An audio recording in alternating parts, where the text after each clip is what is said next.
everyone, and welcome back to Kirkcaldy Galleries and On Five's YouTube channel.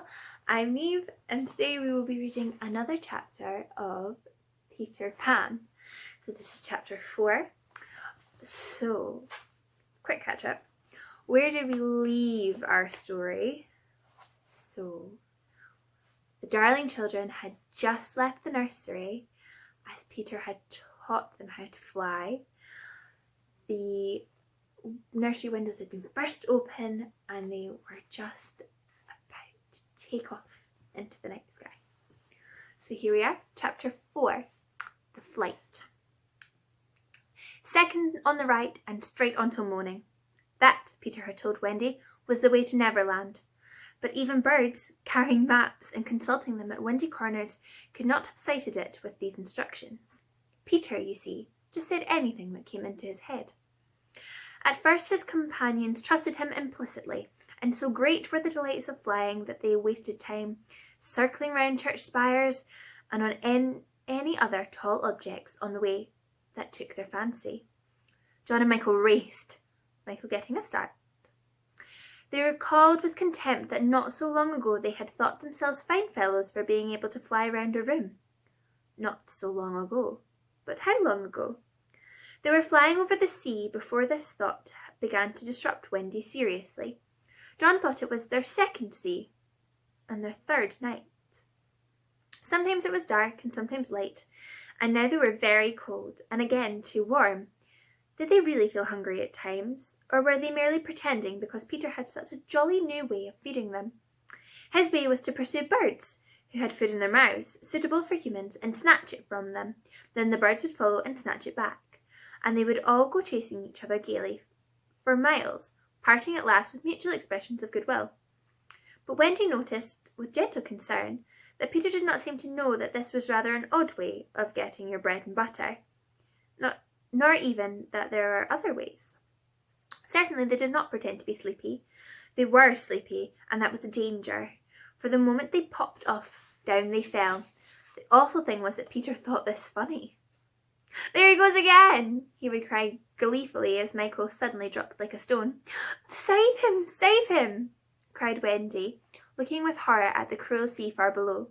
Eventually Peter would dive through the air and catch Michael just before he would strike the sea, and it was lovely the way he did it, but he always waited till the last moment, and you felt it was his cleverness that interested him, and not the saving of human life. Also, he was fond of variety, and the sport that engrossed him one moment would suddenly cease to engage him, so there was always the possibility that the next time you fell, he would let you go. He could sleep in the air without falling by merely lying on his back and floating, but this was, partly at least, because he was so light that if you got behind him and blew, he went faster. "Do be more polite to him," Wendy whispered to John when they were playing Follow My Leader. "Then tell him to stop showing off," said John. While playing Follow My Leader, Peter would fly close to the water and touch each shark's tail in passing, just as in the street you might run your finger along an iron railing. They could not follow him in this with much success, so perhaps it was rather like showing off, especially as he kept looking behind to see how many tails they missed. "You must be nice to him," Wendy impressed on her brothers. "What would we do if he were to leave us?" "We could go back," Michael said. "How could we ever find our way back without him?" "Well, then we could go on," said John. "It's an awful thing, John. We should have to go on, for we don't know how to stop." This was true. Peter had forgotten to show them how to stop. John said that if the worst came to the worst, all they had to do was go straight on, for the world was round, and so in time they must come back to their own window. "And who is to get food for us, John?" "I nipped a bit out of an eagle's mouth pretty neatly, Wendy." "After the 20th try," Wendy reminded him, "and even though we became good at picking up food, see how we bump against clouds and things if you were not near to give us a hand." Indeed, they were constantly bumping. They could now fly strongly, though they still kicked far too much. But if they saw a cloud in front of them, the more they tried to avoid it, the more certainly did they bump into it. If Nana had been with them, she would have had a bandage round Michael's forehead by this time. Peter was not with them for the moment, and they felt rather lonely up there by themselves. He could go so much faster than they that he would suddenly shoot out of sight, to have some adventure in which they had no share. He would come down laughing over something fearfully funny he had been saying to a star, but he had already forgotten what it was. Or he would come up with mermaid scales still sticking to him, and yet not be able to say for certain what had been happening. It was really rather irritating to children who had never seen a mermaid. "And he forgets them so quickly," Wendy argued. "How can we expect that he will go on remembering us?" Indeed, sometimes when he returned, he did not remember them, at least not well. Wendy was sure of it. She saw recognition come into his eyes as he was about to pass them the time of day and go on. Once even she had to tell him her name. "I'm Wendy," she said agitatedly. He was very sorry. "I say, Wendy," he whispered to her. "Always, if you see me forgetting you, just keep on saying, 'I'm Wendy,' and then I'll remember." Of course, this was rather unsatisfactory. However, to make amends, he showed them how to lie out flat on a strong wind that was going their way, and this was such a pleasant change that they tried it several times and found they could sleep thus with security. Indeed, they would have slept longer, but Peter tired quickly of sleeping, and soon he would cry in his captain's voice, We get off here!" So with occasional tiffs, but on the whole rollickingly, they drew near to Neverland, for after many moons they did reach it, and, what is more, they had been going pretty straight all the time, not perhaps so much owing to the guidance of Peter or Tink, as because the island was looking out for them. It is only thus that anyone may sight those magic shores. "There it is," said Peter calmly. Where? Where all the arrows are pointing?" Indeed, 1,000,000 golden arrows were pointing out the island to the children, all directed by their friend the sun, who wanted them to be sure of their way before leaving them for the night. Wendy and John and Michael stood on tiptoe in the air to get their first sight of the island. Strange to say, they all recognized it at once, and until fear fell upon them they hailed it, not as something long dreamt of and seen at last, but as a familiar friend to whom they were returning home from the holidays. "John, there's a lagoon! Wendy, look at the turtles burying their eggs in the sand! I say, John, I see a flamingo with a broken leg! Look, Michael, there's your cave! John, what's that in the brushwood?" "It's a wolf with her whelps. Wendy, I do believe that's your little whelp." "There's my boat, John, with a side stove in." No, it isn't. Why, we burned your boat." "That's her at any rate. I say, John, I see the smoke of the redskin camp." "Where? Show me, and I'll tell you by the way the smoke curls whether they are on the warpath." "There, just across the mysterious river." "I see now. Yes, they are on the warpath right enough." Peter was a little annoyed with them for knowing so much, but if he wanted to lord over them, his triumph was at hand, for have I not told you that anon fear fell upon them? It came as the arrows went, leaving the island in gloom. In the old days at home, the Neverland had always begun to look a little dark and threatening by bedtime. Then unexplored patches arose in it and spread, black shadows moved in them. The roar of the beasts of prey was quite different now, and above all, you lost the certainty that you would win. You were quite glad that the night lights were on. You even liked Nana to say that this was just the mantelpiece over here, and that Neverland was all make-believe. Of course, the Neverland had been make-believe in those days, but it was real now, and there were no night lights, and it was getting darker every moment. And where was Nana? They had been flying apart, but they huddled close to Peter now. His careless manner had gone at last. His eyes were sparkling. A tingle went through them every time they touched his body. They were now over the fearsome island, flying so low that sometimes a tree grazed their face.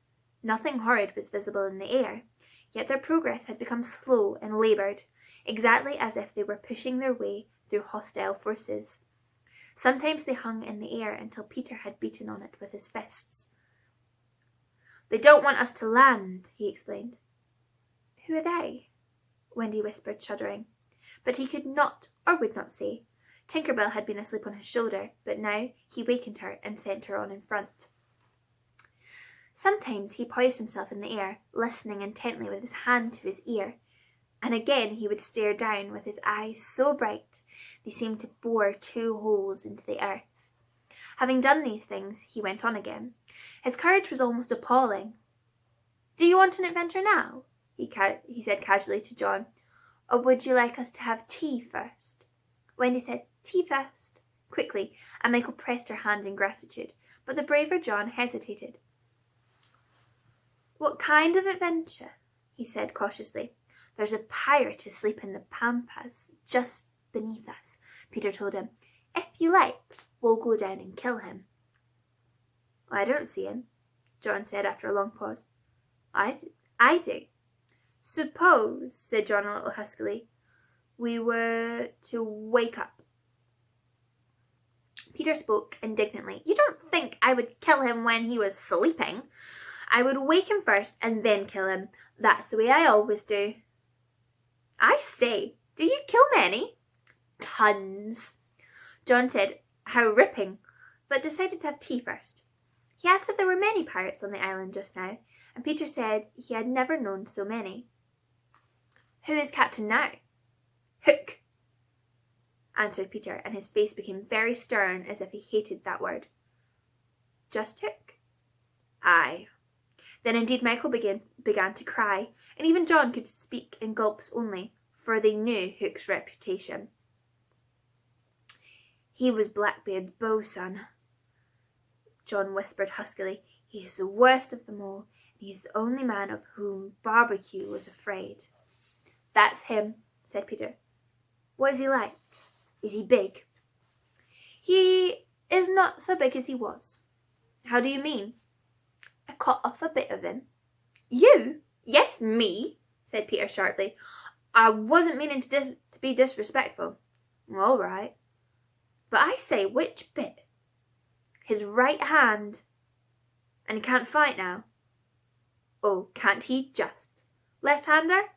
He has an iron hook instead of a right hand, and he claws with it." "Claws?" "I say, John," said Peter. "Yes. Say aye, aye, sir." "Aye, aye, sir."